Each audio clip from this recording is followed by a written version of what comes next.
Before we begin tonight's story, if you're finding value in these accounts, please subscribe to the channel and leave a like. It helps us continue bringing these important stories to light. And I'd love to know where you're watching from. Drop your location in the comments below. Now, let's begin. My name is James Winters, and I feel a distinct responsibility to share the event of the year I spent at a school that, according to most records, had closed its doors long before I arrived. I know how unusual that sounds, but every detail remains vivid in my mind, untouched by the passage of time. For over 20 years, I try to move past it, telling myself it was perhaps a confusion of memory or the result of stress. But the quiet of the high desert has a way of staying with you, and the things I saw there have never truly faded. It was August of 2003 when I first saw the posting. I was young, fresh out of university, and facing the uncertainty that often comes with the beginning of a career. I was living in my childhood home in Albuquerque, searching for a path forward, feeling the weight of the future pressing down on me. The listing was on a university job board, yet it stood out from the others. It was typed on yellowing paper, the font reminiscent of an older time, barely legible in places. It offered a teaching position at St. Catherine's Indian School in the northwestern corner of New Mexico. The terms were simple, room and board included, a salary that was generous for the area, and a 1-year contract. I had never heard of the school, but in the vast landscape of the Navajo Nation, that was not uncommon. When I looked for more information, I found very little. No website, no recent news, just a few archive references from the mid-20th century. I chose to see this blank slate as an opportunity, a chance to work in a place that had preserved its privacy and traditions. I called the number listed. A woman answered, her voice formal and polite, though distant. She asked a few questions about my qualifications and then, to my surprise, offered me the position during that very call. She gave me detailed instructions for the journey, explaining that I would need to rely on specific landmarks rather than street signs. Cell service is unreliable, she noted gently. Trust the directions I have given you. I wrote them down carefully, feeling a sense of anticipation. 3 weeks later, I packed my belongings into my car and began the drive north, leaving the city behind for the open horizon. The drive took me deep into the high desert, winding through terrain that became increasingly solitary. Red rock formations rose around me, beautiful and imposing, standing like silent guardians of the landscape. As I drove further, the signs of modern life began to fade. I passed fewer and fewer homes until I was alone on a dirt road that seemed to stretch endlessly. True to the woman's warning, my phone signal vanished, leaving me in a quiet pocket of the world. After 2 hours of following the winding path, St. Catherine's appeared. It stood on a flat stretch of desert, a large, 2-story structure of red brick that looked pristine, as if it had been built only yesterday. The architecture was distinctly from the middle of the last century, clean and functional. There were no other cars, no movement, just the absolute stillness of the afternoon. I parked and stepped out. The silence was profound, heavier than anything I had experienced in the city. There was no wind, no distant traffic, only the vast, open sky and the school waiting in the quiet. I walked to the front door, feeling as though I was stepping across a threshold into a different time. Stepping inside St. Catherine's felt less like entering a building and more like walking into a memory.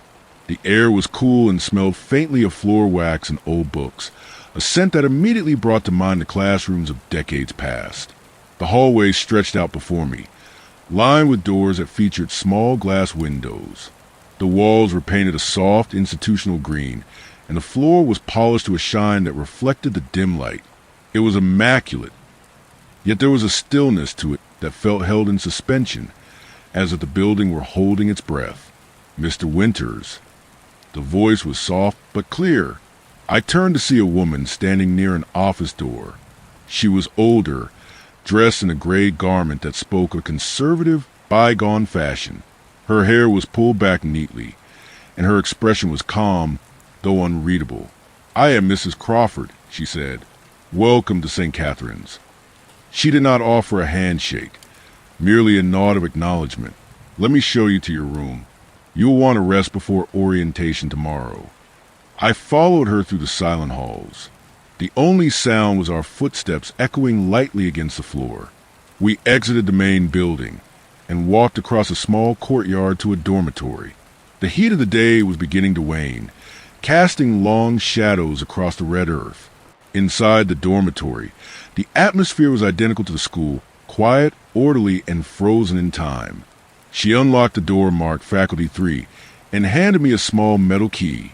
Meals are in the main cafeteria, she explained. Breakfast is at 7. We value punctuality here. Before she could leave, I asked the question that had been on my mind.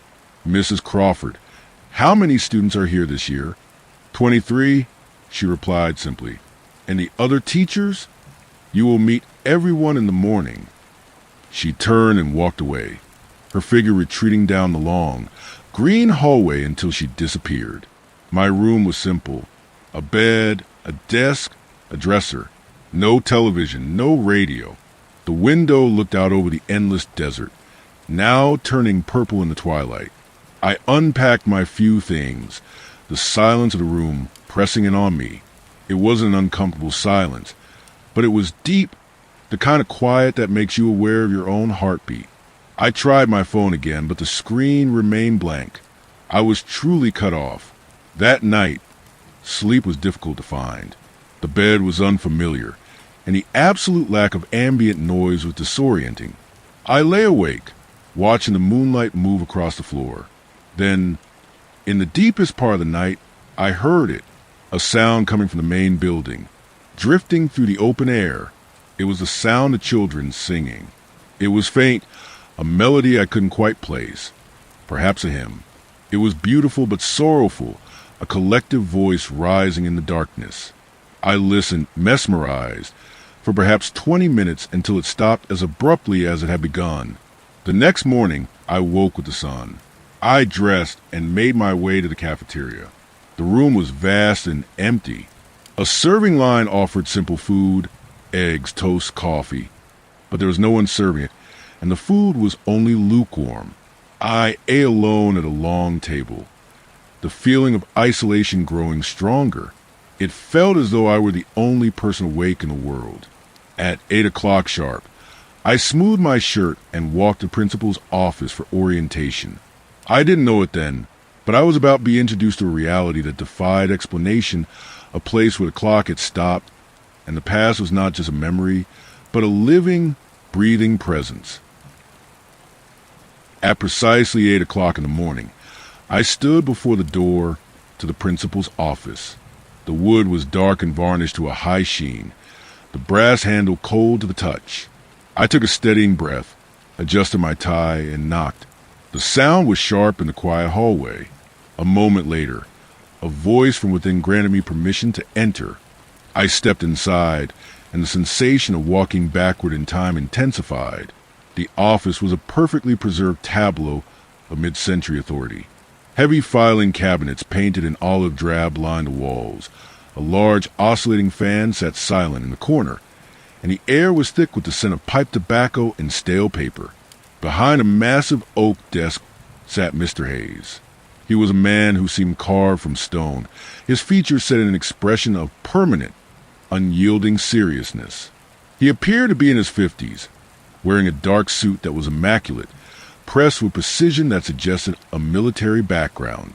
The cut of the lapels, the width of the tie, everything about his attire belonged to a different decade. He stood as I entered, extending a hand that was firm and cool. His eyes, dark and assessing, swept over me without a hint of warmth. Alongside him stood 3 other individuals, arranging themselves like silent sentinels around the room. Mrs. Crawford, who had shown me to my room the previous day, made the introductions. Her voice was devoid of inflection as she gestured to the man behind the desk. She introduced him as the principal, the architect of the school's daily life. Then she turned to the others. There was Miss Peterson, a thin woman with graying hair and a nervous, bird-like energy, who was introduced as the teacher for the lower grades. Next was Mr. Coleman, a younger man, perhaps 40, though his eyes held a weariness that made him seem much older. He was a mathematics and science instructor. Finally, there was Mrs. Douglas, the school nurse, an older woman in a white uniform that looked stark and clinical against the dark wood of the office.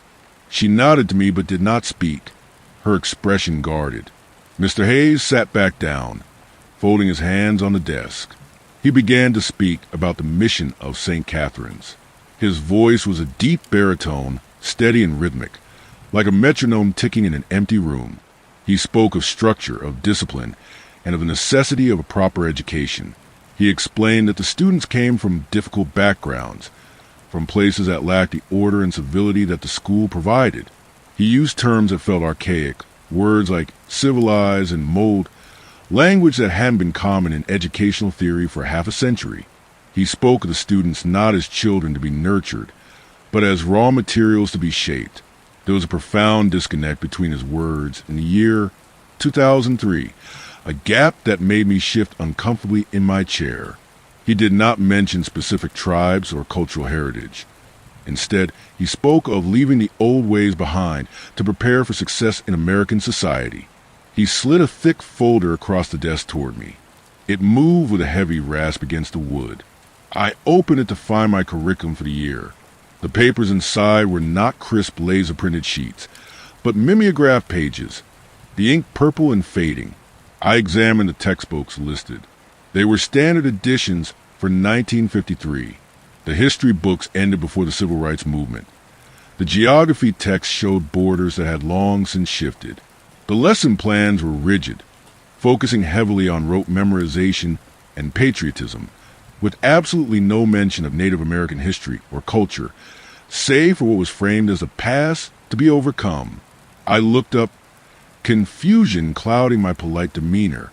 I asked Mr. Hayes about the dates, pointing out that the materials seemed quite dated for the current educational standards. I suggested that perhaps we should be using more contemporary resources to better prepare the students for the modern world. Mr. Hayes did not blink. He simply stated that their curriculum had proven effective for over 50 years, and that they saw no need to alter a method that worked. His tone was final, closing the door on any further discussion. He explained that the goal was consistency, a stable environment where the outside world's chaos could not intrude. The orientation continued for another hour, a litany of rules and regulations. Every aspect of life at St. Catherine's was regimented. There were specific times for rising, for eating, for study, and for lights out. There was to be no deviation from the schedule. Conformity was not just encouraged. It was the very foundation of the institution. As I listened, I realized that there was no mention of the children's emotional well-being, no talk of creativity or individual expression. The focus was entirely on behavioral control and academic instruction. It was a philosophy of education that felt cold, mechanical, and deeply unsettling. Finally, Mr. Hayes stood, signaling the end of the meeting. He informed me that the students would be arriving that afternoon and that I would meet them at dinner. As I turned to leave, he offered one last piece of advice. He told me to remember that the school's role was to prepare these children for a specific version of success, to strip away the barriers of their past. He used the word sentiment with a sneer, warning me that it had no place in our mission. I walked out of that office feeling a chill that had nothing to do with the temperature. The air in the hallway felt heavier than before, burdened by the weight of philosophy that should have faded away decades ago.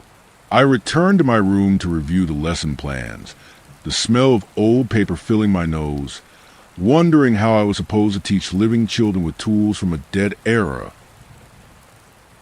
The afternoon sun was high and fierce, baking the red earth of the courtyard until the air shimmered with heat. I stood by the window of my room, watching the long, dusty road that led to the school's main gate.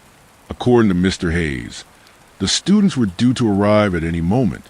I expected the noise first, the rumble of a diesel engine, the chatter of young voices, the chaotic energy that usually accompanies a group of children.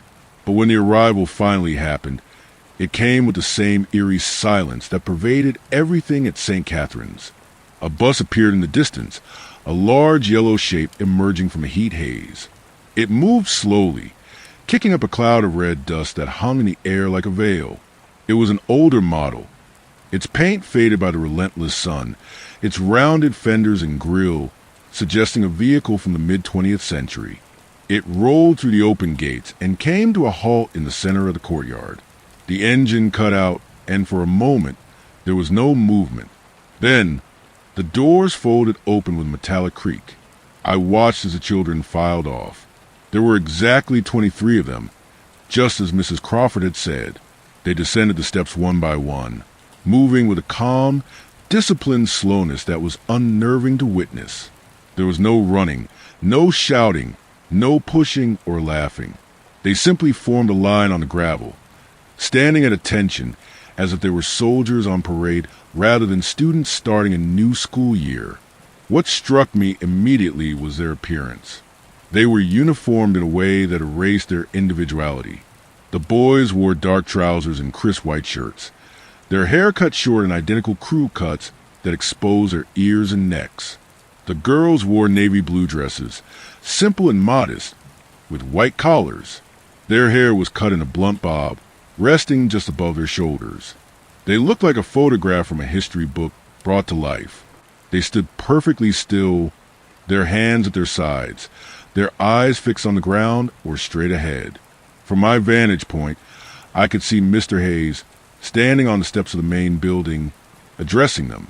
I could not hear his words through glass, but I saw the children nod in unison, a wave of compliance that rippled down the line. Later, at dinner, I saw them up close for the first time. The cafeteria was dimly lit, the long tables arranged in parallel rows. The boys sat on one side, the girls on the other. The silence in the room was absolute. The only sounds were clinking of silverware against ceramic plates and the occasional scrape of a chair. These were children ranging from perhaps 6 years old to 14, yet they ate with the solemnity of solemn elders. I looked at their faces. They were all Native American, though without their traditional clothing or the ability to speak their languages. It was impossible to tell which tribes they belonged to. Their expressions were blank, resigned. It wasn't just discipline. It looked like exhaustion, a deep spiritual fatigue that sat heavy on their young shoulders. I decided to try and bridge the gap. After the meal, as the students were clearing their trays, I approached one of the older boys. He looked to be about 12 or 13, with dark eyes that darted nervously as I came near. "Hello," I said gently, trying to keep my voice warm and inviting. "I am Mr. Winters. I will be one of your teachers this year." He paused, holding his tray with both hands, his knuckles white. He looked at me, then quickly glanced toward the teacher's table where Mr. Hayes and the others were watching. "Hello, sir," he whispered. "What is your name?" I asked. "Thomas, sir," he replied, his voice barely audible. "It is nice to meet you, Thomas," I said. "What grade are you in?" "Seventh, sir." I smiled, trying to put him at ease. "And where are you from, Thomas? Which tribe is your family from?" The reaction was immediate and heartbreaking. Thomas flinched as if I had raised a hand against him. He took a half step back, his eyes widening in genuine fear. He looked around frantically to see if anyone had heard my question. We are not supposed to talk about that, sir," he whispered hurriedly, his voice trembling. "We are not supposed to remember those things." Before I could ask him what he meant, before I could comfort him, a shadow fell over us. Miss Peterson appeared at my elbow, her presence sudden and silent. "Mr. Winters," she said, her voice sharp. "The students have study hall now. It is best not to distract them from their schedule." I looked at her, then back at Thomas. The boy seized the opportunity to escape, hurrying away toward the kitchen to deposit his tray, his shoulders hunched as if he expected a blow. I watched him go, a knot of unease tightening in my stomach. "Of course," I said to Miss Peterson, though my mind was racing. "They need structure," she said, her eyes following Thomas as well. "Reminders of the past only confuse them. It hinders their progress toward civilization." I walked back to my room that night, feeling a profound sense of wrongness. The interactions I had witnessed, the fear in Thomas's eyes, the absolute erasure of their identity. It was all deeply disturbing, but it was more than just a strict educational philosophy. There was something in the way the children moved, something in the stagnant air of the school. It felt as though the very flow of time had snagged on this place, trapping everyone in a loop of outdated rules and suppressed memories. I sat at my desk and opened the student files I had been given, hoping to find some answers, some background on who these children were before they became the silent, uniformed rows in the cafeteria. I didn't know yet that the files would only deepen the mystery, revealing dates and facts that defied all logic. All I knew was that the silence of St. Catherine's was not peaceful. It was the silence of a held breath, waiting for a scream. That night, the silence of my room felt heavier than before. The interaction with Thomas, the fear in his eyes, the way he flinched at a simple question about his home, lingered in my mind like a shadow I couldn't shake. I sat at the small wooden desk, the only source of light coming from a gooseneck lamp that cast a yellow circle onto the linoleum surface. In front of me lay the stack of student files Mr. Hayes had provided.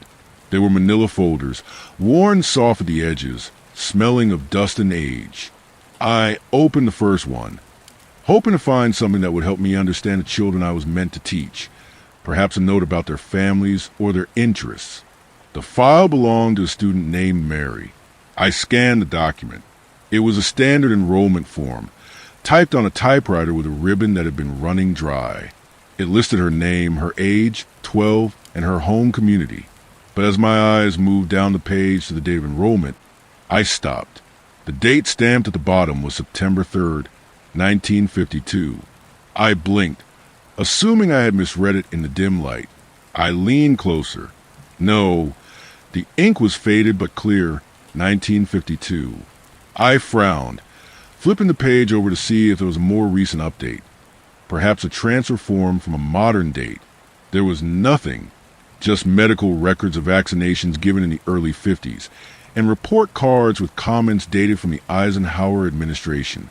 My heart began to beat a little faster, a rhythmic thud against my ribs. I closed Mary's folder and reached for the next one.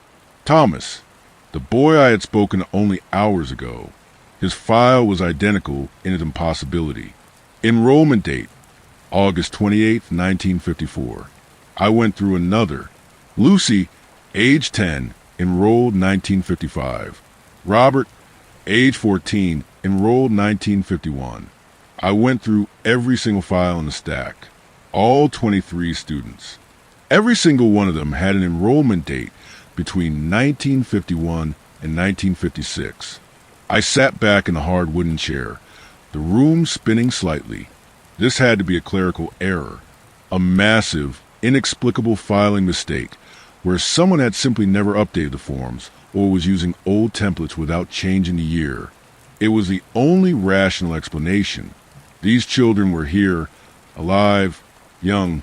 They could not possibly have enrolled 50 years ago. If they had, they would be in their 60s now. Grandparents, perhaps. Certainly not the children in Navy uniforms I had seen eating dinner in silence. I needed to speak to someone. I gathered the files, my hands trembling slightly, and walked out into the cool night air. The path to the main building was lit by a single, flickering bulb above the door. I found Mrs. Crawford in her office, still working, her posture as rigid as it had been that afternoon. She looked up as I entered, her expression impassive. Mrs. Crawford, I began, trying to keep my voice steady. I believe there is a mistake in the student files you gave me. She set down her pen, folded her hands on the desk. A mistake, Mr. Winters? Yes, I said, placing the folder on her desk. The enrollment dates. They are all listed from the 1950s. Every single student. She looked at the folder, then back at me, her face unmoving. There is no mistake. But that is impossible, I insisted, a nervous laugh escaping me. These children, if these dates were correct, they would be older than I am. They are clearly children. The files must be outdated. "The files are accurate," she said, her voice devoid of any emotion. "Is there anything else?" I stood there for a moment, stunned by her refusal to acknowledge reality. It was as if I were speaking a different language. "No," I said finally, picking up the folder. "I suppose not." I walked back to my room, my mind churning. Was this some kind of elaborate hazing for the new teacher? A strange tradition?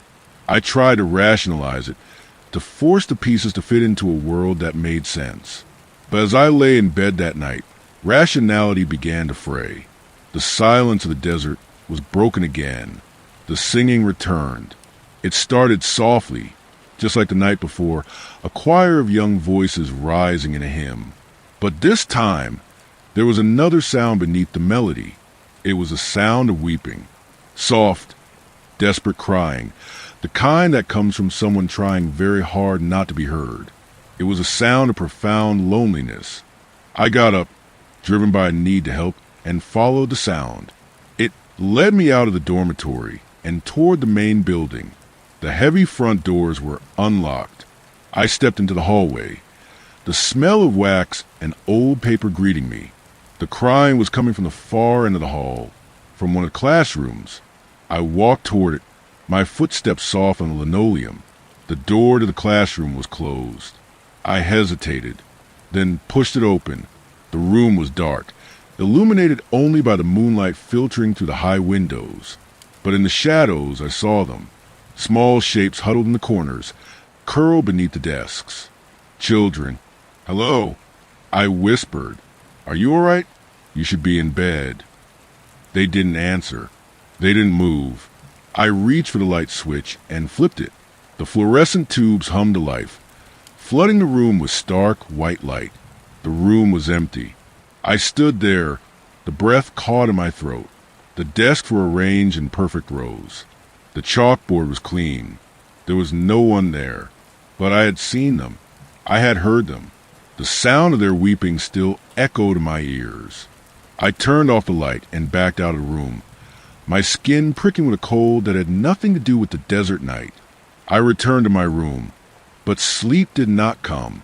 The files on my desk seemed to mock me, the typed dates staring up in the darkness. 1951, 1952, 1953. The numbers felt like bars on a cage, and for the first time, I wondered if I was on the inside looking out. The days that followed fell into a rhythm that was both monotonous and deeply unsettling. The sun rose, baking the red earth. The bell rang, echoing through the empty courtyard, and the students moved through their schedule with the precision of clockwork. I taught my classes, following the outdated lesson plans, because I didn't know what else to do yet. I taught history that ended before the moon landing. I taught geography with borders that no longer existed. The students sat with their hands folded, answering only when called upon, their voices flat and rehearsed. I tried to connect with them, to find a spark of the childhood that should have been there. During a break, I saw a group of girls standing by the fence that separated the school grounds from the open desert. They weren't playing. They were just standing, looking out at the horizon. I walked over to them. "The view is beautiful, isn't it?" I asked. One of them, a girl named Lucy, looked up at me. Her eyes were old, too old for a face that looked 10 years old. "It is just distance, sir," she said quietly. "It goes on forever. Have you ever explored out there?" I asked. She shook her head. "We are not allowed to leave the grounds. We are here to learn. We are here to stay." "To stay until you graduate?" I asked. She didn't answer. She just looked back at the horizon, a look of longing so intense it hurt to watch. As the week wore on, the strange occurrences became harder to ignore. It wasn't just the files or the phantom crying. It was the environment itself. I noticed that the calendar in the school office was turned to October 1953. When I pointed it out to Mr. Hayes, he simply smiled that thin, cold smile and said the new one hadn't arrived yet. The newspapers in the staff lounge were yellowed and brittle, bearing headlines about the Korean War and President Eisenhower. The radio in the corner only played big band music and crackling news reports from 50 years ago. It was as if the school was a bubble, a pocket of time that had been sealed off from the rest of the world. And the students, they never changed. I know I had only been there a week, but there was a stillness to them that was unnatural. They didn't have the chaotic growth of normal children. No scraped knees, no messy hair, no sudden bursts of energy. They were static like figures in a painting. One evening, just as the sun was setting and painting the sky in bruises of purple and red, I was walking back from the maintenance shed. I had been looking for a tool to fix a loose hinge in my classroom, a small attempt to exert some control over my environment. As I rounded the corner of the main building, I saw her, a little girl, perhaps 7 years old, standing at the end of the long hallway near the side entrance. She was wearing a faded blue dress that looked different from the navy uniforms the other girls wore. It was lighter, worn thin by washing, and cut in a style that was undeniably from the past. She was standing perfectly still, staring at me. "Hello," I said, stopping in my tracks. "Are you lost? Do you need help finding your room?" She didn't answer. She just watched me with huge, solemn eyes. There was a sadness in her expression that stopped my breath. I took a step toward her, moving slowly so as not to startle her. "It is okay," I said gently. "I am a teacher here. My name is Mr. Winters." She opened her mouth, and I expected her to speak, to tell me her name or ask for her mother. Instead, a sound came out, a soft, high-pitched keening noise, like a violin string being pulled too tight. It was a sound of pure mourning. Then she turned and ran. Her footsteps echoed on the linoleum, light and fast. I ran after her, calling for her to stop, worried she would run out into the desert night. I rounded the corner just seconds after her. The hallway was empty. There were no doors she could have opened in that split second, no alcoves to hide in. The corridor stretched out straight and clear, ending in a locked door. She was simply gone. I stood there, my chest heaving, listening to the silence settle back over the school. I walked to the end of the hall and tried the door. Locked tight. I turned back and retraced my steps, my mind racing. I went straight to my room and pulled out the student files again. I searched through them frantically, looking for a face that matched the girl I had just seen. And then I found her. Her name was Annie. The photograph paperclip to the file was black and white, grainy and small. But it was her. The same large eyes, the same solemn expression. And in the photo, she was wearing that same faded blue dress.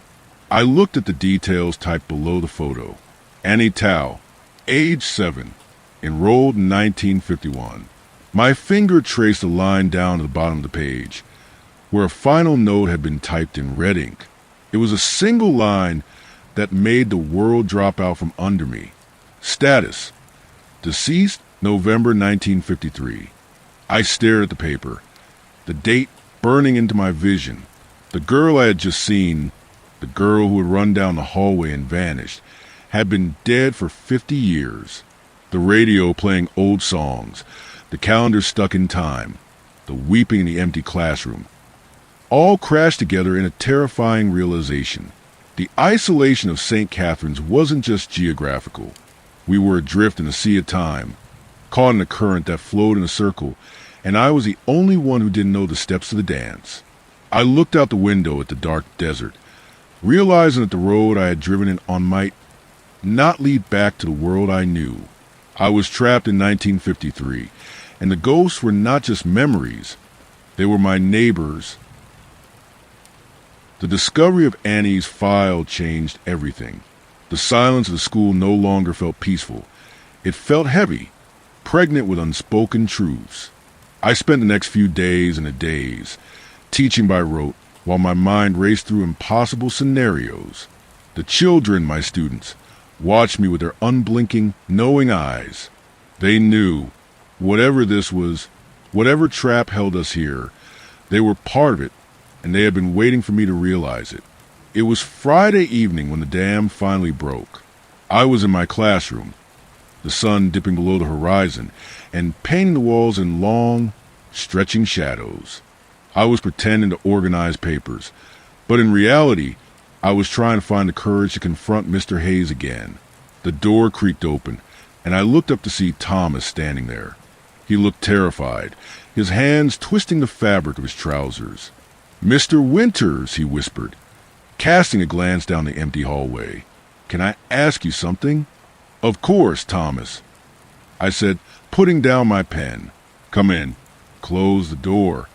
He stepped inside and pushed the door shut, leaning back against it as if to hold back a flood. He took a deep breath, his small chest heaving. "What year is it?" The question hung in the air, simple and devastating. I looked at him, really looked at him. The fear in his eyes wasn't the fear of a student who hadn't done his homework. It was the existential dread of a soul lost in the dark. "What do you mean, Thomas?" I asked gently.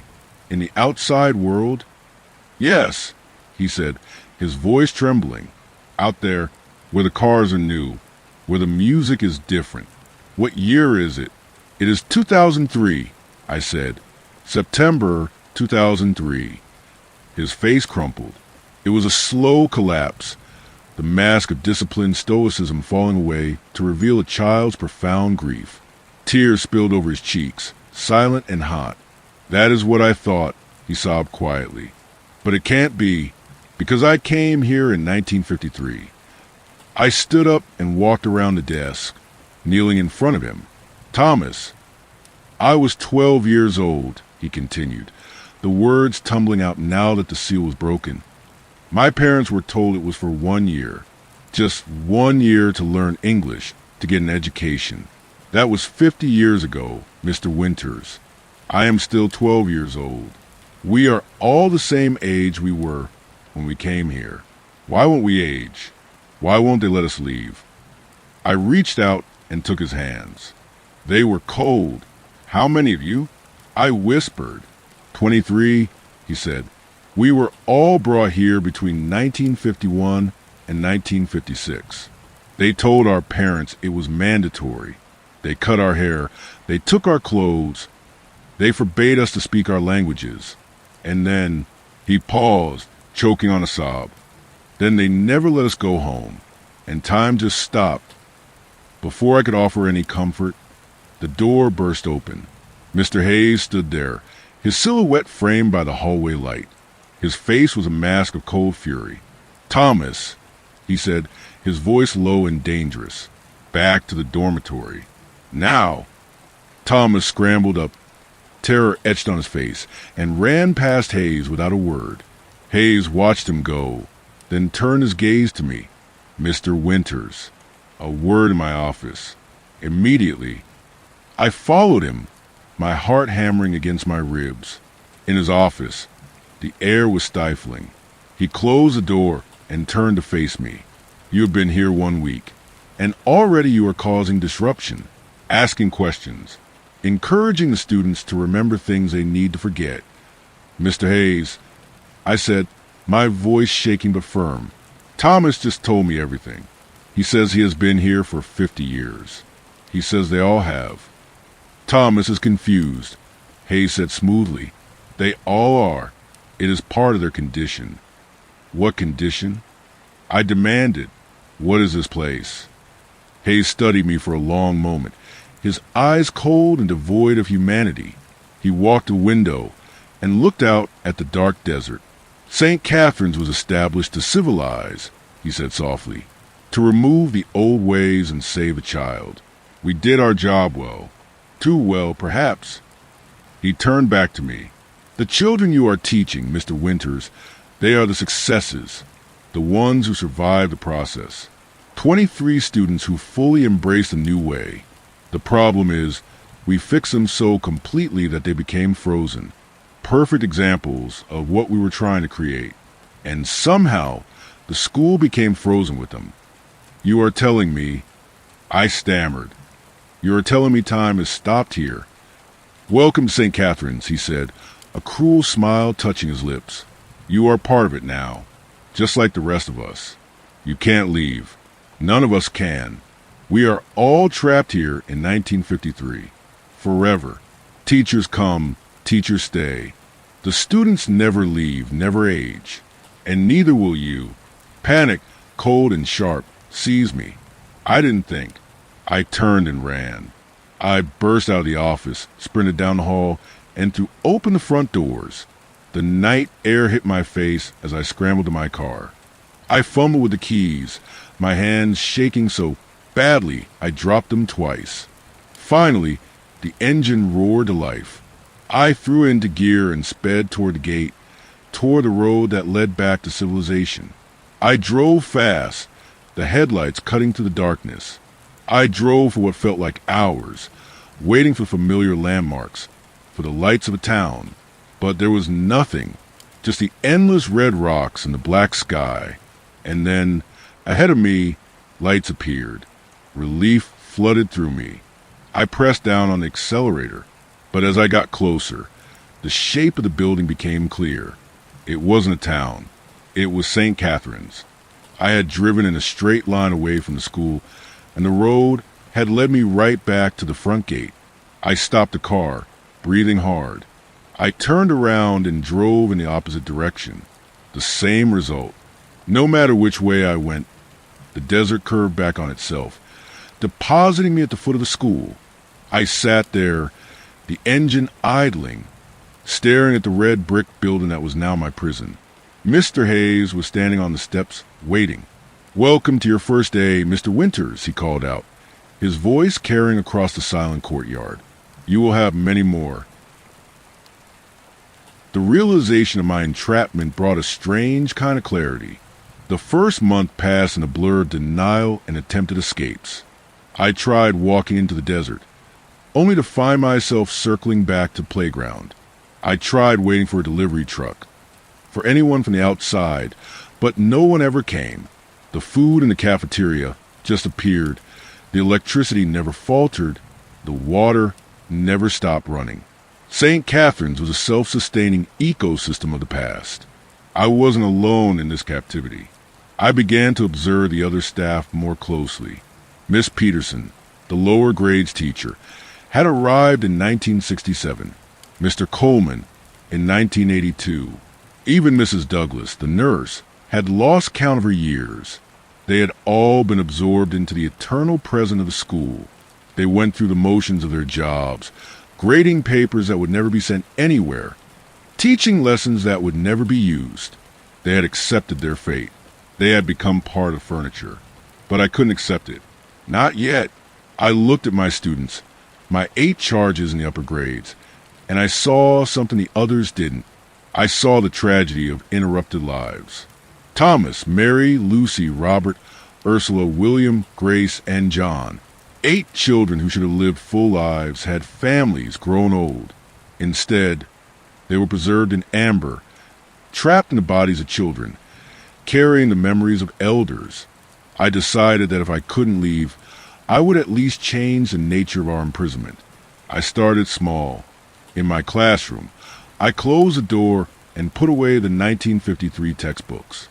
I sat on the edge of my desk and looked at them. "We are not going to do the lesson plan today," I said. They looked at me with wary curiosity. Breaking the routine was dangerous. "I want to know about you," I said. "Not the students of St. Catherine's. I want to know about the children you were before you came here." At first, the silence was absolute. The fear of punishment ran deep. But slowly, tentatively, the dam began to crack. Thomas was the first. He spoke of his home near Shiprock, of the sheep his parents owned. He described the smell of rain on the sagebrush and the sound of the loom as his mother wove. As he spoke, something incredible happened.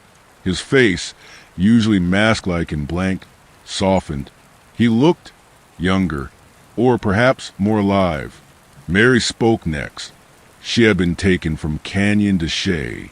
She remembered the towering walls of the canyon and the peach trees her grandmother tended.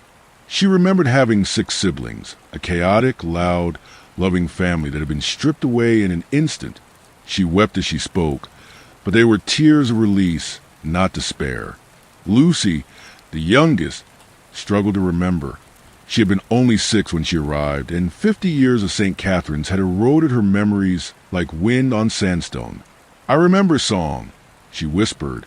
"My mother used to sing it, but I can't remember the words." It became our secret ritual. During class, we would lower our voices and trade memories. I told them about the world outside, about space travel, about the internet, about how the world had changed. And they told me about their world, the one that had been stolen. We were building a bridge across time, a fragile connection in the midst of isolation. But secrets are hard to keep in a place that watches you. I discovered the punishment room in the 3rd week. The students whispered about it with a reverence reserved for graveyards. "Don't let them send you to the basement," they would say. "Remember Annie?" I had to know. One afternoon, when the school was quiet, I found the door the students feared. It was unassuming, just a plain wooden door near the maintenance closet, but the air around it felt colder. I tried the handle. It was locked. I knelt down and looked through the keyhole. It was dark, but faint gray light filtered in from a high window. I could see stairs leading down into the gloom, and I could hear them, the sobbing, not just one child, but many, a chorus of sorrow rising from the earth. It was the same sound I'd heard that first night, but louder, more distinct. It wasn't coming from the classrooms. It was coming from down there. I stood up, my knees shaking. Samuel, the old groundskeeper, found me there. I hadn't heard him approach. He was leaning on a broom, watching me with his sad, weathered eyes. "You don't want to go down there, Mr. Winters," he said softly. "What is down there, Samuel?" I asked, my voice barely a whisper. "The past," he said. "The parts of the school that didn't freeze. The parts that broke." "The children?" I asked, "Are there children down there?" "Not living ones," he said, "but they are there all the same. The ones who didn't make it. The ones the school couldn't fix." He walked away, leaving me standing before the door. I knew then that my little rebellion in the classroom wasn't enough. We weren't just trapped in time. We were trapped in a place of profound trauma. The school wasn't just a building. It was a memory of pain so intense it refused to fade. And if we were ever going to leave, we would have to face what was in that basement. We would have to confront the ghost of St. Catherine's.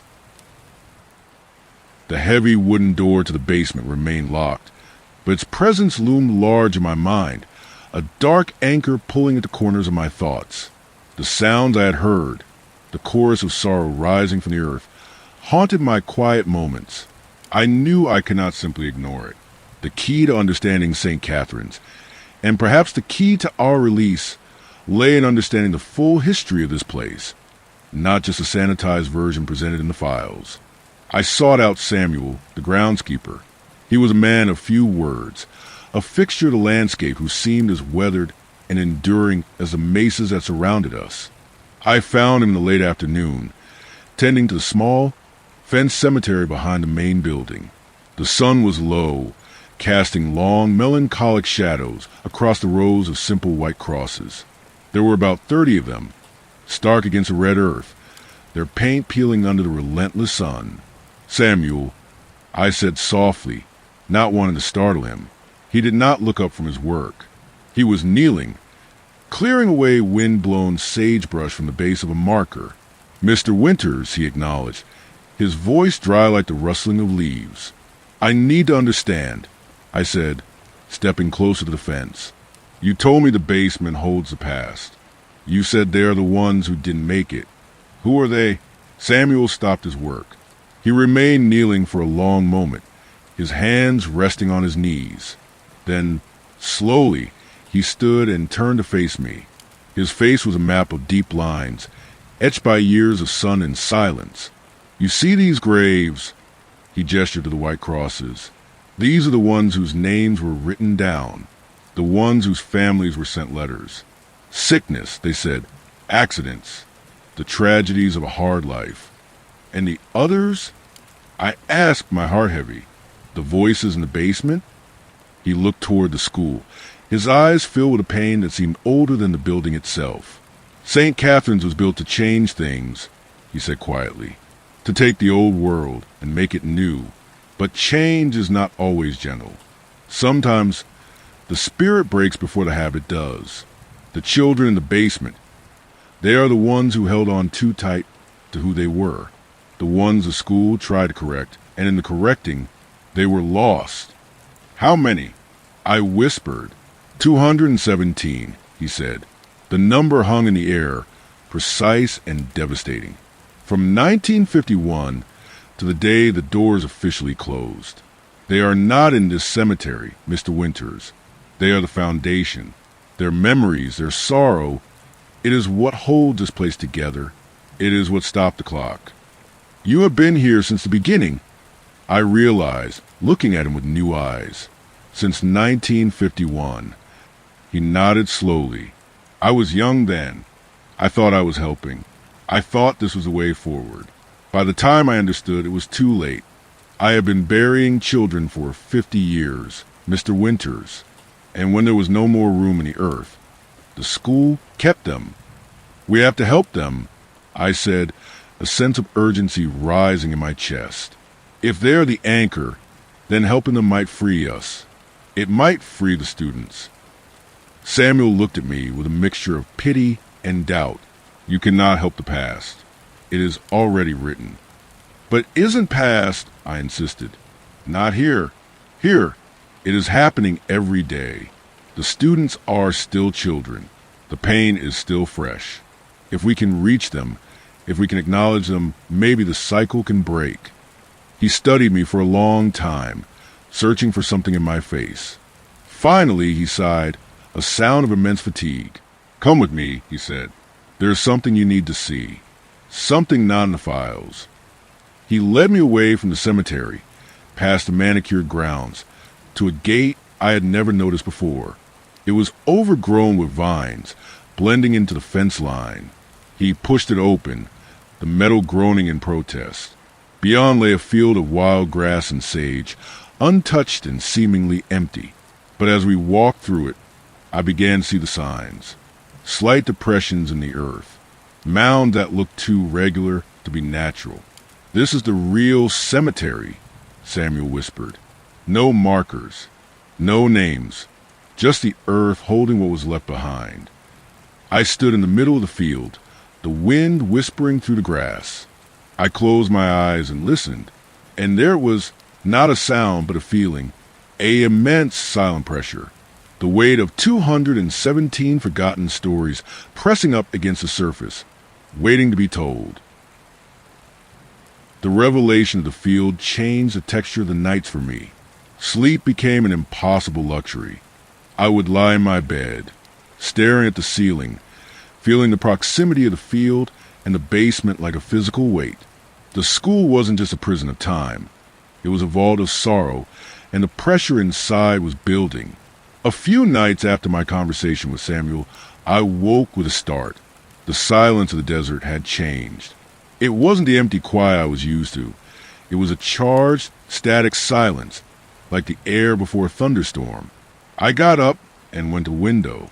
The moon was full, bathing the landscape in a stark, silver light, and I saw them, out in the field beyond the gate. There was movement. At first, I thought it was mist rising from the cooling earth, wisps of white drifting in the breeze. But as I focused, the shapes sharpened. They were small. They were human. I threw on my clothes and ran out of the dormitory. The air was cold, biting at my skin. I hurried past the main building, my footsteps crunching on the gravel, and made my way to the overgrown gate. Samuel was already there. He was standing by the fence, one hand gripping the wire mesh, watching. Samuel, I whispered, coming up beside him. What is happening? The night shift, he said, his voice devoid of surprise. They are restless tonight. I looked out into the field. The shapes were clearer now. They were children, dozens of them. They were translucent, glowing with faint, pale light, like old film projected against the night sky. They were wandering to the tall grass, their movements confused and repetitive. Some were searching for something on the ground. Others were walking in small, tight circles. A few were just standing, looking toward the school with expressions of longing. "They are trying to leave," Samuel said softly. "Every night, they try to find a way home, but the school pulls them back." I watched, mesmerized and heartbroken. I saw a boy no older than 8 walk toward the edge of the field. He reached the boundary where the sagebrush met the open desert, and for a moment he seemed to step free, but then a tether of shadows seemed to snap him back, pulling him gently but inexorably back toward the center. He didn't struggle. He just turned and began his walk again. "They are stuck in the loop," I realized, "just like us." "They are the loop," Samuel corrected. "Their inability to move on is what holds the time in place.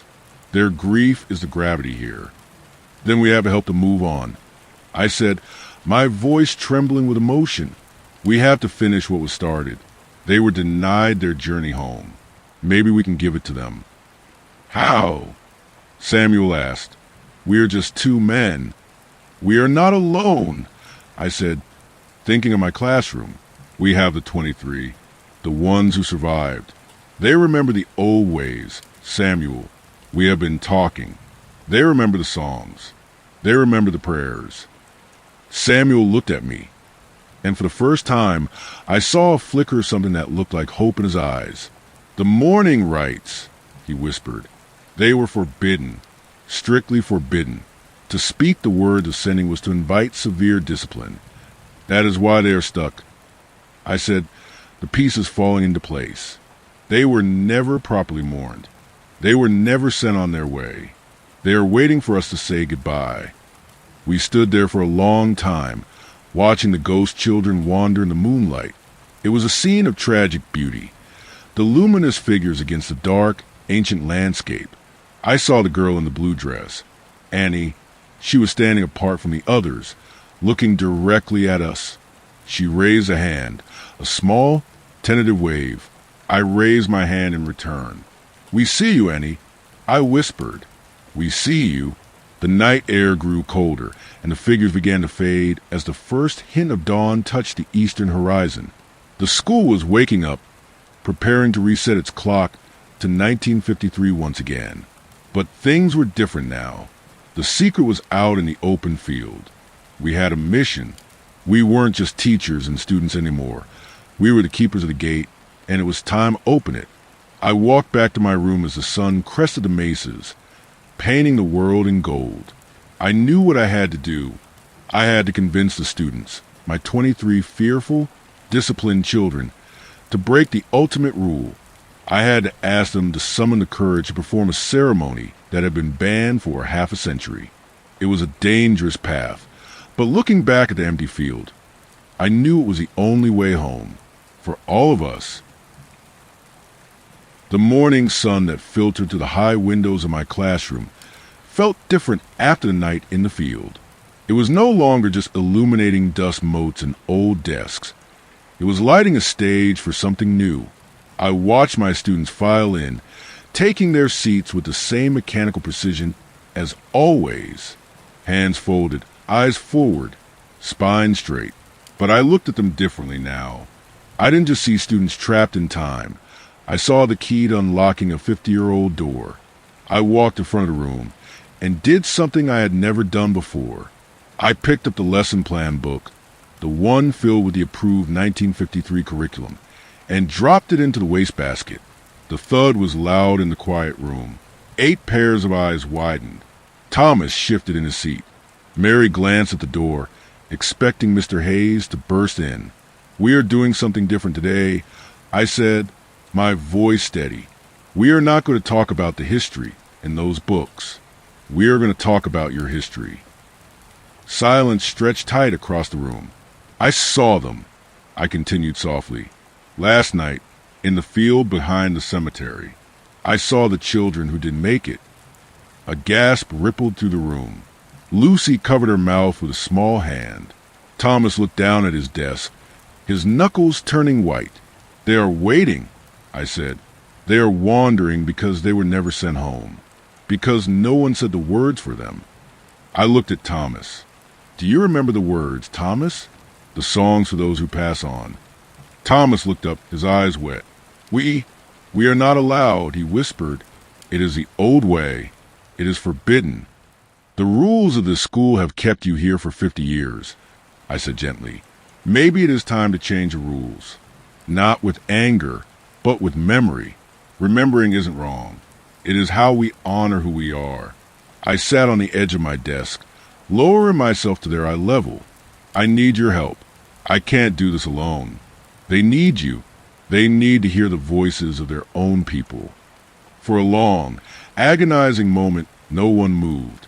The weight of decades of discipline was a heavy blanket to throw off. Then Mary stood up. She was 12 years old, but in that moment, she possessed the dignity of a matriarch. She smoothed her navy dress and looked at me with clear, dark eyes. My grandmother taught me a song, she said, her voice trembling slightly but gaining strength. For when the spirit needs to find the path. I have been singing it in my head for a long time. Will you teach us? I asked. She nodded, and then, right there in the classroom where English only had been the law for half a century, Mary began to sing. It was a soft, rhythmic chant, low in her throat. The language was Navajo, complex and beautiful, the sounds rolling like water over stone. One by one, the other students joined in. Thomas added a harmony, his voice deepening with memory. Lucy hummed the melody, finding the notes she thought she had lost. The room filled with sound that hadn't been heard within these walls since the foundation was laid. It was a sound of healing, a sonic balm for a wound that had been open too long. As they sang, the atmosphere in the room shifted. The oppressive heaviness that always hung over St. Catherine's began to lift. The air felt lighter, easier to breathe. I looked out the window and saw a bird, a solitary raven, land on the sill. It was the first living thing from the outside world I had seen since arriving. It cocked its head, listening, and then flew off into the blue sky. That is a beginning, I told them when the song ended. We are going to learn them all. We are going to remember every name, every song, every prayer. And when we are ready, we are going to go to the field. The fear was still there in their eyes, but it was joined by something else now, determination. They weren't just victims of the school anymore. They were active participants in their own story. They were reclaiming their voices, one word at a time. The change didn't go unnoticed. St. Catherine's was more than just bricks and mortar. It was a living entity, sustained by the energy of the loop, and it began to react to the disruption. It started subtly. The lights in the hallways would flicker whenever my students walked by, humming with an agitated buzz. Doors that had always stayed open would slam shut on their own. The temperature in the school dropped, a chill settling into the bones of the building. It felt as though the school was shivering, reacting to a fever it couldn't shake. I was walking down the main corridor one afternoon when I felt a vibration in the floor, deep and low, like the growl of a sleeping animal being poked. I put my hand against the wall. The plaster was cold, unnaturally so, and I could feel a tremor running through the structure. The school was aware. It knew we were changing the script. But the most profound change was in the students themselves. I first noticed it with Thomas. We were in the middle of a lesson about the constellations, teaching them the Navajo names for the stars, when I saw a gray hair on his temple. Just one, silver and stark against his black crew cut. I stared at it, confused. Then I looked at his hands. The skin, usually smooth and youthful, looked slightly drier, the veins a bit more prominent. Later that day, I saw Mary rubbing her knees. They ache, Mr. Winters, she said, confused. Like growing pains, but different. It hit me with the force of physical blow. They were aging. For 50 years, they had been frozen, preserved in the amber of the time loop.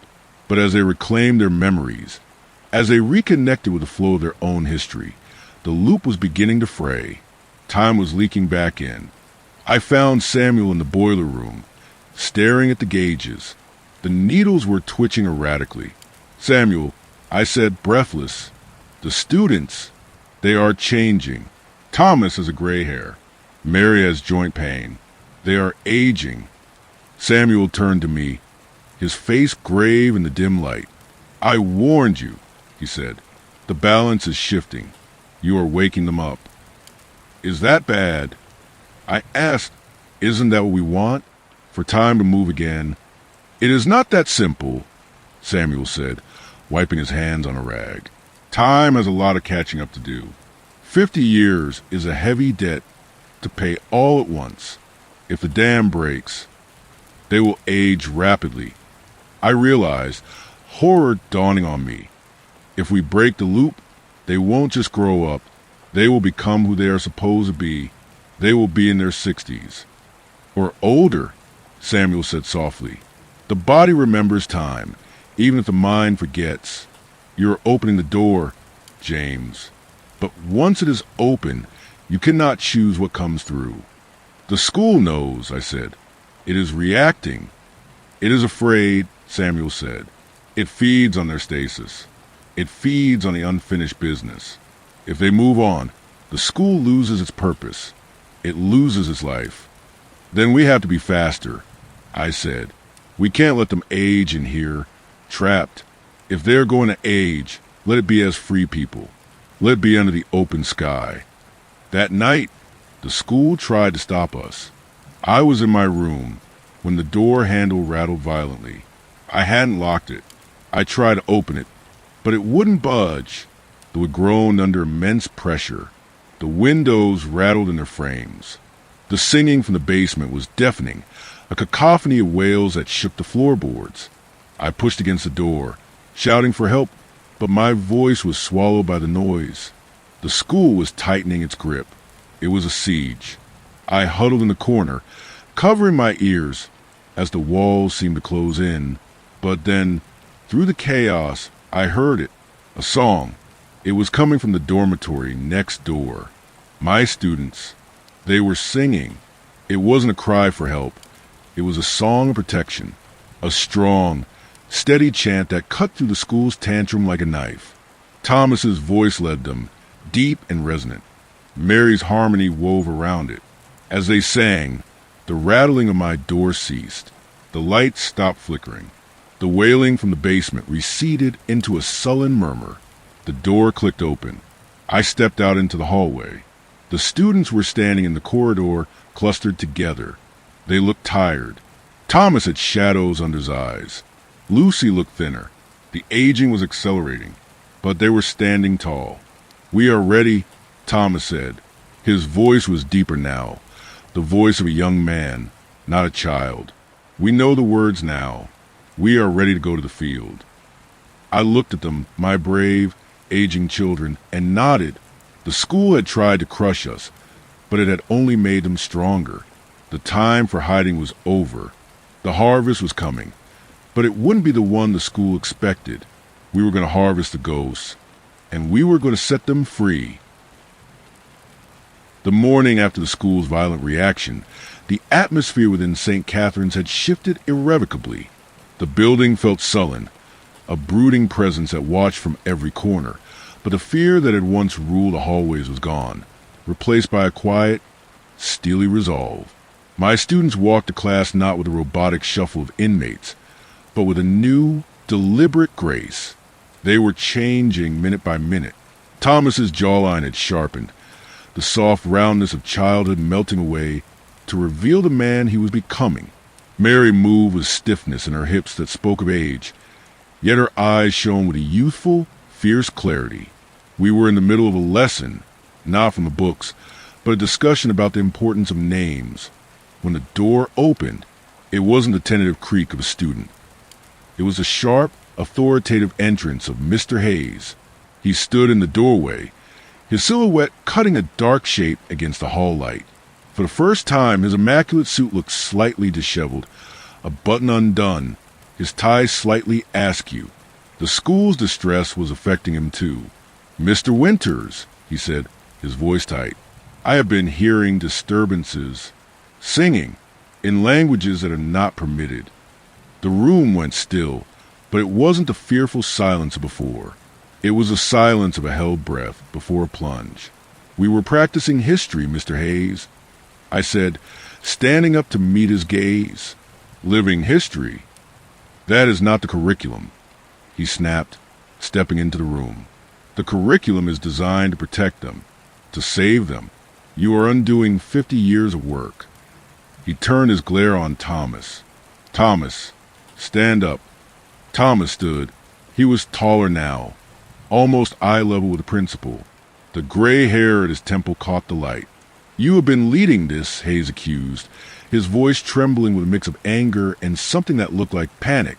"You are confusing the others. You are regressing." "I am remembering," Thomas said. His voice was deep, resonant. "We all are. You are forbidden to speak that way." Hayes shouted, the veneer of his control cracking. "You will be disciplined. You will go to the basement. Now!" In the past, that command would have shattered them. But today, Thomas didn't flinch. He looked at Hayes with profound sadness. "No," he said simply. Hayes froze. "What did you say?" "I said no," Thomas repeated. "I am not going to the basement. None of us are." Hayes lunged forward, reaching for Thomas's arm. But before he could make contact, Mary stood up, then Lucy, then Robert.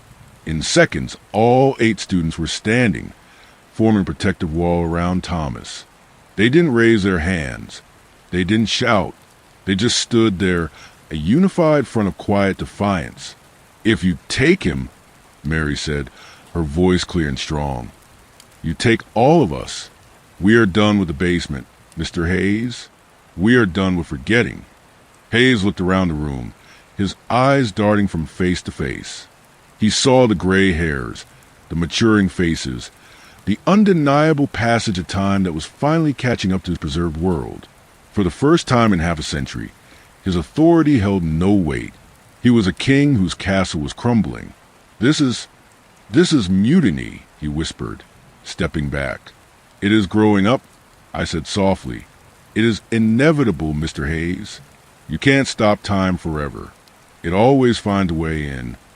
Hayes looked at me, his expression crumbling into bewilderment. "But we are safe here," he pleaded, his voice sounding suddenly very old. "The world out there, it is chaos. Here there is order. We are saving them." "You are not saving them," I said. "You are keeping them as ghosts. But they are alive, and they are choosing to live, even if it means leaving." Hayes backed out of the room, looking small and defeated. He turned and fled down the hallway, retreating to the sanctuary of his office and the calendar that would never turn. The students sat back down, but the energy in the room was electric. The spell of authority was broken. The school was still a prison, but the jailer had lost his keys. With Hayes in retreat, we had the freedom to prepare. The urgency was palpable now. The students were aging faster. By that afternoon, Lucy, who had looked 10 the day before, looked nearly 13. Thomas looked like a high school senior. Their bodies were racing to catch up with their chronologies, and Samuel's warning echoed in my mind. 50 years is a heavy debt. We had to act before they became old men and women trapped in a school for children. We gathered in the maintenance shed that evening, me, Samuel, and the 8 students. It was a safer place to talk, away from the listening ears of the main building. The air smelled of oil and dry earth. Samuel laid out a map of the grounds on a workbench, tracing the lines of the property with a gnarled finger. "The field is the center," Samuel explained. "That is where the energy is strongest. That is where they are buried." "We need to do it tonight," Thomas said. He was rubbing his wrists, which were aching with arthritis that shouldn't belong to a boy his apparent age. I can feel the pull. It is getting harder to stay." "The moon is waning," Samuel noted. "A time for endings, a time for release. It is appropriate." "We have practiced the songs," Mary said. She was braiding Lucy's hair, her fingers moving with a practiced maternal grace. "We know the names." Samuel gave us the list. I looked at the list lying on the table. 217 names. Some were just first names. Some were traditional names. Some were just descriptions like the boy from the north. Samuel had kept a ledger in his head for 5 decades. Here is the plan, I said, trying to keep my voice steady despite the fear gnawing at me. We go to the field at midnight. We form a circle. Samuel and I will stand guard. You will sing. You will call them. You have to tell them it is okay to go. That is what they're waiting for. Permission. What about the school? Robert asked. It tried to stop us before. The school is weak, I said, hoping it was true. Hayes is broken. The structure is losing its hold because you are losing your fear. Your fear was the fuel. Without it, the walls are just bricks. But the basement, Lucy whispered, the dark ones, they are just sad, Samuel said gently. They are not monsters, child. They are just the ones who were hurt the most. Your song will heal them too. It has to. We spent the rest of the evening in a vigil. The students rehearsed the chants one last time, their voices blending in harmony that felt ancient and powerful. I watched them, feeling a profound sense of awe. These weren't just students anymore. They were carrying the weight of a tragedy on their shoulders, preparing to perform a rite that would cleanse a half-century of sorrow. As the sun set, the sky turned a deep, bruised purple. The wind picked up, howling around the corners of the shed. The school was restless again. Lights flickered in the windows of the main building like Morse code. The ground beneath us trembled faintly. It knows, Thomas said, looking toward the dark outline of the school. It knows we are leaving. Let it know, I said. We aren't sneaking out. We are walking out. At 11:45 p.m., we opened the shed doors. The night air was cold and smelled of ozone and sage. We walked in procession, Samuel leading with a lantern, me at the rear. The students walked in pairs, holding hands. We bypassed the main building, walking along the perimeter fence toward the overgrown gate. As we approached the field, the atmosphere changed. The air became thick, viscous. The silence was absolute. No crickets, no wind, just a heavy, suffocating pressure. The field was waiting. Samuel unlocked the gate. It swung open with a shriek of rusted metal that sounded like a scream. We stepped through into the wild grass. Form the circle, Samuel commanded softly. The students spread out, forming a large ring in the center of the field, encompassing the unmarked mounds. They joined hands. Thomas looked at me, his face illuminated by the lantern light. He looked like a young man ready for war, or perhaps ready for peace. Begin, I whispered. Thomas took a deep breath, and the first note of the morning song rose into the night sky. It was clear, strong, and defiant. The other voices joined him, and the sound rippled out across the desert. And as the song began, the ground beneath our feet began to stir. The night shift had arrived, but this time they weren't just wandering. They were listening. The field behind the school was a landscape of shadows and overgrown sage, illuminated only by the thin, pale light of a waning moon and the solitary lantern Samuel held. The air was cold, biting through my jacket, but the cold felt secondary to the immense pressure that filled the space. It was a sensation of density, as if the air itself was crowded with unseen things. My 8 students stood in a wide circle, their hands linked, a human chain against the darkness. In the center of their ring lay the unmarked earth, where 217 stories had been cut short. Thomas's voice was the anchor. He sang the opening verses of the morning song, his baritone deep and steady, carrying the weight of his accelerated years.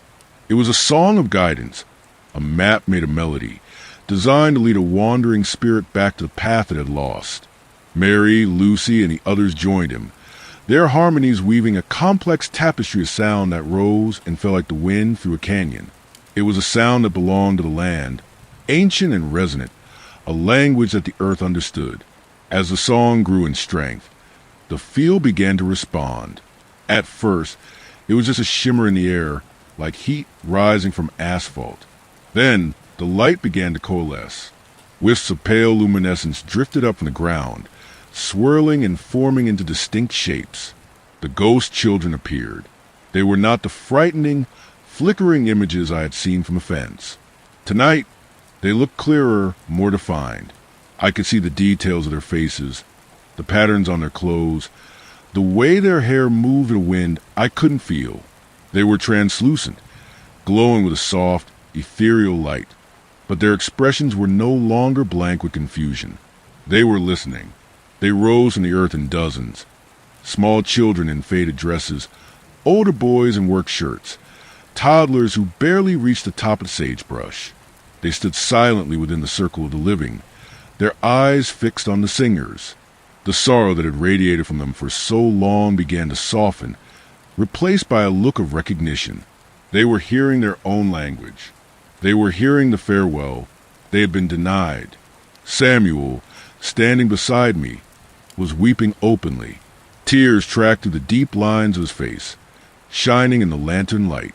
He was whispering names, a litany of remembrance. Jacob, Sarah, Little Cloud, Running Deer.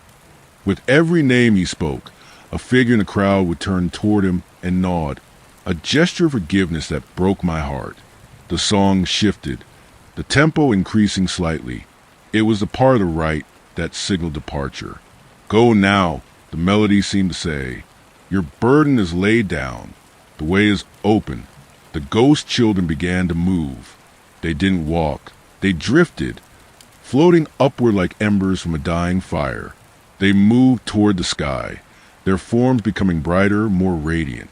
As they ascended, they began to dissolve into pure light, fragmenting into stars that faded into the velvet black of the night.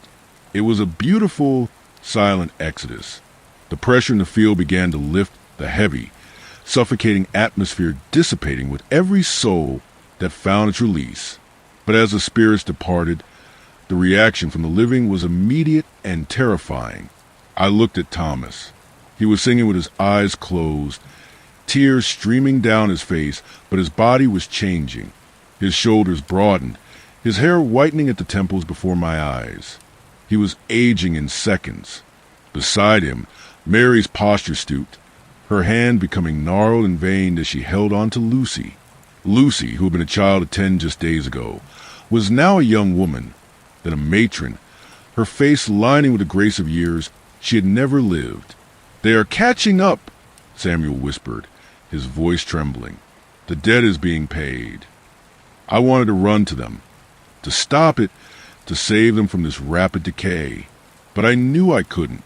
To stop the song now would be to trap them halfway, to leave them broken between worlds. They were making their choice. They were trading their eternal childhood for a few moments of authentic life, for the chance to set their brothers and sisters free. I watched in helpless awe as my students, my brave children, withered and grew old, their voices never wavering, their song carrying the last of the ghosts home. The last ghost, the little girl in the blue dress named Annie, lingered for a moment. She looked at me, then at the circle of elders who were singing her home. She smiled a true bright smile, and then she too dissolved into light. The field was empty of spirits. The work was done. As the final note of the song faded into the desert night, the silence that followed was thunderous. Then the world broke. It started with a sound like a cracking glacier, a deep, resonant boom that came from the school building itself. I turned to look. St. Catherine's, a pristine mid-century fortress that had stood outside of time, was changing. The red bricks, which had looked new only moments ago, began to gray and crumble. Vines of ivy withered and turned to dust in seconds. Windows cracked and shattered, the glass raining down like diamonds. The illusion of 1953 was shattering. 50 years of weathered decay and entropy were crashing down on the structure all at once. The roof groaned and sagged. The paint peeled away in great sheets, revealing the weatherwood beneath. The school was dying, aging at the same impossible speed as its students. I turned back to the circle. My students had collapsed. They lay in the grass, A ring of old, frail bodies. I ran to Thomas. He was lying on his back, staring up at the stars. He was an old man now, his hair thin and white, his face a map of wrinkles. But his eyes were the same. Dark, intelligent, and finally, peaceful. Thomas, I choked out, kneeling beside him. I took his hand. It was frail, the skin like parchment. "It is beautiful," he whispered, his voice a dry rasp. "The stars, they are different now. They are moving."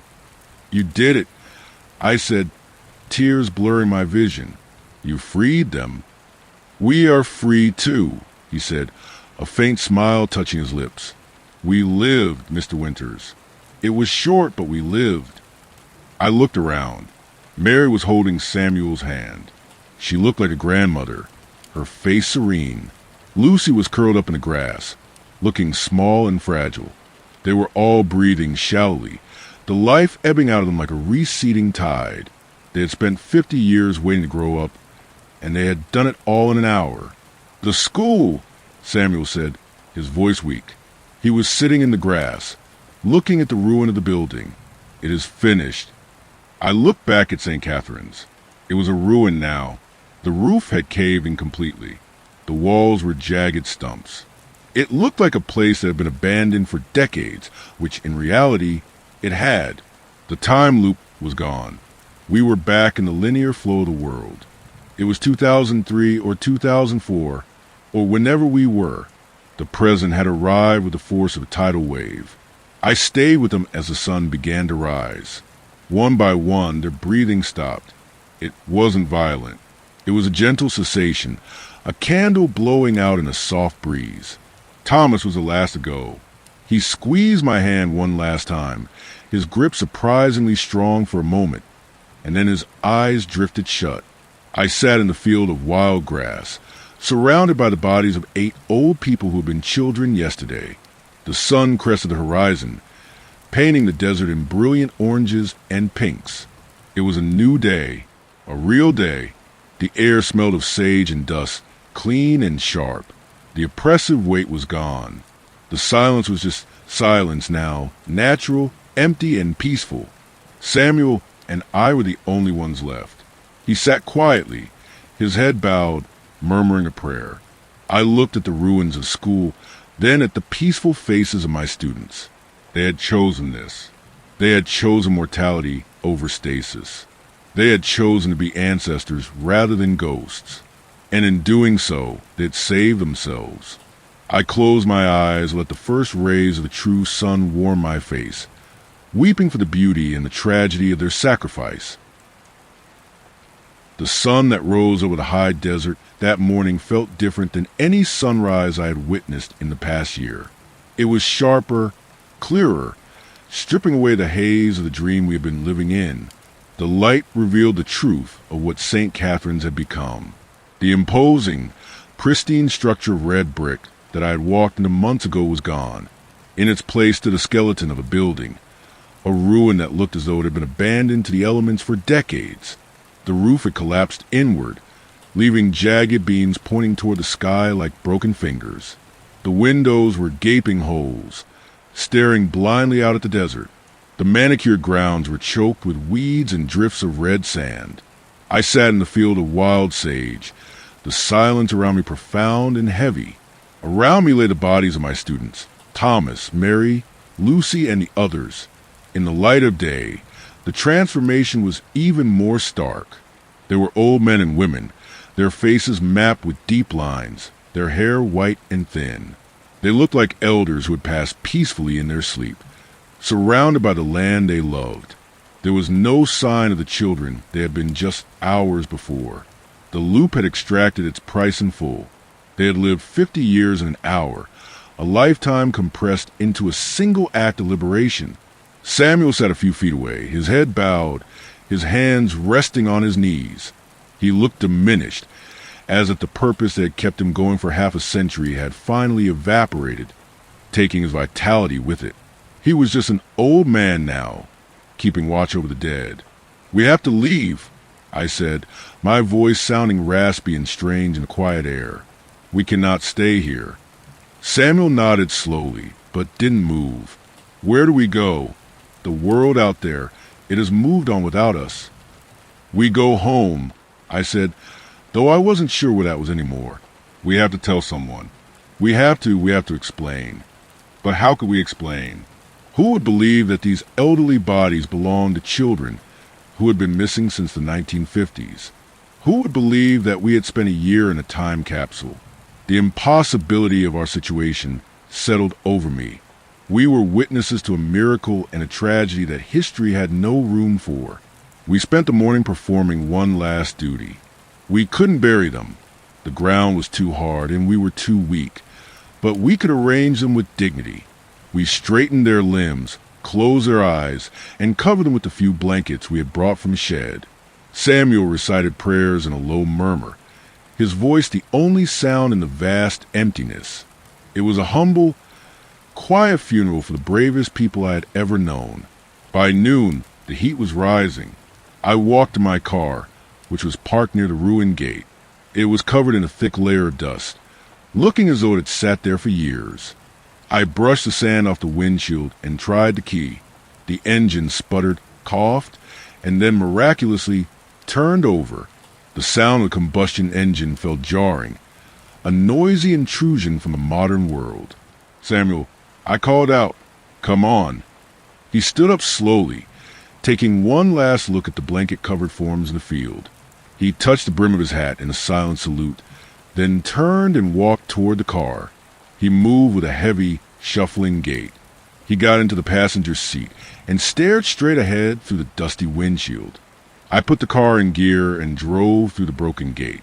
I held my breath as we reached the point in the road where, for the last year, reality had bent back on itself. I gripped the steering wheel, bracing for the road to curve, for the school to appear in front of me again. But the road stayed straight. The miles ticked by. The landscape changed, the red rocks giving way to scrub brush and fences. We saw a power line, then a paved road, then a sign, Farmington, 40 miles. I let out a breath I felt I had been holding for a year. We were out. We had crossed the threshold. But as the relief washed over me, it was followed by a crushing wave of grief. We were free, but we were leaving them behind. We were carrying a story that ended in a field of sagebrush, a story that no one would ever truly understand. The transition back to civilization was jarring. As we drove into the outskirts of Farmington, the sensory overload was intense. The colors of the billboards, the speed of the other cars, the noise of traffic. It all felt aggressive and loud. I felt like a deep-sea diver surfacing too quickly, the pressure changes threatening to tear me apart.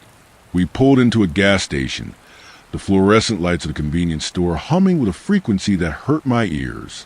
I walked inside to pay for gas. The clerk, a young man with piercings and a bored expression, barely looked up. 20 on pump 4, I said. My voice sounded foreign to my own ears. He glanced at me, then did a double take. You okay, man? You look like you've been walking in the desert for a week. I caught my reflection in the security mirror behind the counter. I looked gaunt, sunburned, my eyes hollow and haunted. I had aged too, not 50 years like the students, but the year at St. Catherine's had taken a toll. I looked 10 years older than the man who had driven up that road. Yeah, I rasped, just a long trip. I bought 2 bottles of water and a newspaper. I looked at the date on the paper. September 14th, 2004. I stared at it. September 2004. I had arrived in August 2003. Exactly 1 year. To the day. The time loop hadn't just held us. It had kept perfect time with the world it was hiding from. We hadn't lost time. We had just lived it in a different dimension. Back in the car, I handed a water bottle to Samuel. He drank it greedily, his hands shaking. It is 2004, I told him. We were gone a year. He nodded, looking out the window at the passing cars. A year, he murmured, and 50 years. It is all the same now. We drove to the local sheriff's station. I didn't know what else to do. We couldn't just go back to our lives as if nothing had happened. We had to report the deaths. We had to try to give those children their names back. The deputy at the desk listened to my story with a mixture of confusion and skepticism. I kept it simple. I didn't mention the time loop, the ghosts, or the aging. I told him we had found remains, old remains, at the abandoned St. Catherine's School. I told him there were bodies in the field. St. Catherine's? The deputy asked, frowning. That place has been closed since the 80s. It is just ruins out there. I know, I said, but there are bodies. You need to send someone. They kept us there for hours, questioning us, checking our IDs. They found that I had been reported missing by my family a year ago. James Winters, who had vanished after taking a teaching job that didn't exist. They looked at Samuel with suspicion, an old man with no ID, no address, just a story about being a groundskeeper for a ghost school. Eventually, they sent a team out. We waited in the fluorescent purgatory of the waiting room. I watched the clock on the wall, the second hand ticking with a relentless mechanical rhythm. It felt mocking. Time was the enemy again. When the sheriff returned, his face was pale. We found them, he said, his voice tight. Just like you said. 8 bodies. But the coroner says they're elderly. Natural causes, looks like. Exposure, maybe. But you said they were students. They were, I said, closing my eyes. They were students a long time ago. They didn't arrest us, but they didn't let us go right away either. There was an investigation. They identified the bodies through dental records and old files that had been gathering dust in government basements. Thomas, Mary, Lucy, the names matched missing persons reports from the 1950s. The impossible logic of it baffled the authorities. How could children missing for 50 years turn up as old bodies in a field, having apparently died only days ago? The story became a minor sensation, a desert mystery that made the local news. Theories abounded, cults, secret communities, government cover-ups. But no one got it right. No one guessed the truth. They couldn't. The truth was too soft, too sad, too impossible. I took Samuel to live with me. He had nowhere else to go. My parents, overjoyed to have me back, accepted him as a quiet, eccentric grandfather figure. We didn't talk much about the school. We sat on the porch in the evenings, watching the sunset. 2 survivors of shipwreck that no one else could see. We were tethered to the modern world, but our hearts were still back in that field, with the children who had sung themselves to freedom.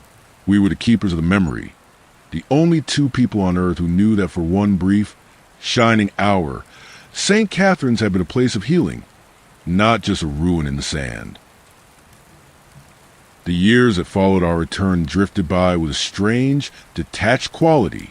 The world moved forward at its breakneck pace. Technology advanced, governments changed, seasons turned, but part of me remained anchored in the stillness of that high desert field. The investigation into the bodies found at St. Catherine's eventually hit a wall of impossibility. The forensic evidence was a paradox that no coroner could reconcile. 8 individuals who were genetically identical to children missing since the Eisenhower administration, yet who had died as octogenarians in 2004. The authorities, faced with a puzzle that defied the laws of physics and biology, did what bureaucracies often do with the inexplicable. They filed it away. The case was labeled unresolved, a cold case with a bizarre footnote, destined to gather dust in the basement not unlike the one we had left behind. Samuel lived with me for 3 years. He was a quiet presence in my life, a living link to the experience that defined us. We didn't speak often to the school. We didn't need to. The shared weight of our memory was a language of its own. He spent his days in my garden, tending to the plants with the same gentle devotion he had shown to the graves at the school. He seemed to find peace in the cycle of growth and decay, a natural rhythm that was the antithesis of the frozen time he had endured for so long. But I could see the fatigue in him. He was a man out of time, his purpose fulfilled, his watch ended. He passed away in his sleep on a quiet Tuesday in November, a peaceful exit for a man who had seen so much sorrow. I buried him in a small plot near the mountains, reading the names of the 217 children over his grave, knowing he would want them to be remembered one last time. After Samuel's death, I felt truly alone with the secret. I tried to return to teaching, but the classroom felt trivial compared to the lessons I had learned in the dark. How could I teach history from a textbook when I had lived through a fracture in time itself? I eventually left the profession, finding work in archival restoration. There was something comforting about preserving old things, about handling the fragile remnants of the past with care. It felt like a continuation of my duty to St. Catherine's, a way of honoring the idea that nothing should be forgotten. But the silence gnawed at me. The story of those children, Thomas, Mary, Lucy, and all the rest, remained untold to the world. They were just names on a list of the missing, tragic statistics of a policy of assimilation that had caused so much harm. Their bravery, their sacrifice, the incredible choice they had made to embrace mortality in order to free the spirits of their kin, all of it was unknown. I realized that my responsibility hadn't ended when we drove out of that gate. I was a witness, and a witness who stays silent is no witness at all. I began to reach out, not to the police or the newspapers. They had already shown their inability to grasp the truth, but to the families. It was a slow, painstaking process. I used the skills I had learned as an archivist to track down the descendants of the students. A niece of Thomas living in Shiprock, a younger brother of Mary in Canyon de Chelly. I wrote them letters. I didn't tell them about the time loop or the ghosts. I knew that would sound like madness. Instead, I told them that I had been with their relatives at the end. I told them that they had not died alone or in fear. I told them that they had passed with dignity, surrounded by friends, singing the songs of their people. I told them that they had been brave. The responses were slow to come, but when they did, they were overwhelming. Families who had lived with a generational wound, a void where a child should have been, finally had an answer. It wasn't a perfect answer. It didn't explain the missing 50 years, but it was closure. It was a period at the end of a sentence that had been left hanging for half a century. I met with some of them. I sat in living rooms and kitchens, drinking coffee and looking at old photographs. I saw the resemblance in their faces, the same dark eyes as Thomas, the same gentle smile as Lucy. I shared the memories I had of them, carefully curating the details to offer comfort without inviting disbelief. I became a bridge between the lost and the living, a carrier of messages from a place that no longer existed. In 2007, a breakthrough occurred.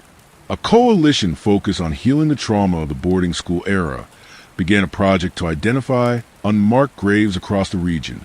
They contacted me, having heard rumors of my involvement with the desert mystery. I agreed to help. I led them back to St. Catherine's. The ruins were even more decayed now, the desert reclaiming the bricks and mortar. But I knew the ground. I walked them to the field behind the school, to the place where the sagebrush grew thickest. "Here," I said, pointing to the earth. "They are here." They brought in ground-penetrating radar. The technology saw what the eye could not. The disturbances in the soil, the pattern of burial that Samuel had protected for decades. The confirmation was scientific, undeniable. There were 217 anomalies, 217 lost children. The validation was a quiet thunderclap. It proved that Samuel hadn't been crazy, that I hadn't imagined it all. The physical evidence of the tragedy was real. The spiritual reality was mine to keep, but the historical truth was now undeniable. The discovery of the graves changed everything. It transformed St. Catherine's from a forgotten ruin into a sacred site. The investigation that followed was respectful and solemn.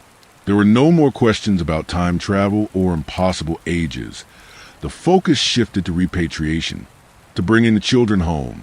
I watched from the sidelines as the process unfolded, feeling a profound sense of relief. The burden I had carried was being shared now, lifted by the hands of a community that was ready to heal. A memorial was planned. It was to be simple, a wall of red stone, etched with the names of every student who had lived and died at the school. I was asked to speak at the dedication ceremony. I stood before a crowd of hundreds, families, elders, officials, and looked out at the desert that had been my prison and my classroom. The sun was shining bright and warm, casting long shadows across the sand. I spoke not of the supernatural, but of the human spirit. I spoke of the resilience of children who, even when stripped of their language and their clothes, held on to who they were.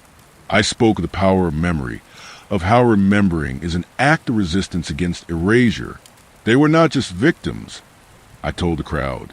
They were guardians. They looked after one another. They kept the songs alive in the dark. And in the end, they chose to be free. As I read the names Thomas, Mary, Lucy, Annie, I felt a presence in the air. It wasn't the heavy, suffocating pressure of the time loop, nor was it the sorrow of the ghosts. It was lighter, like the brush of a bird's wing. It felt like gratitude. I looked toward the horizon, where the heat shimmered off the red rocks, and for a fleeting second, I thought I saw them.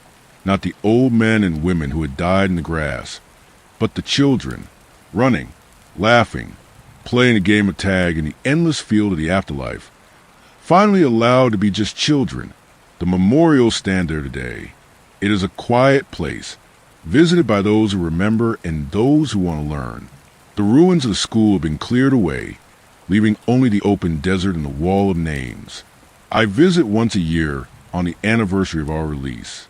I sit by the wall and listen to the wind. Sometimes, if the air is very still, I imagine I can hear the faint echo of a song, a morning song turned into a lullaby, drifting over the sagebrush. I am an old man now, not unlike Samuel was when I first met him. My own time is drawing to a close, but I am not afraid. I know what lies beyond the silence.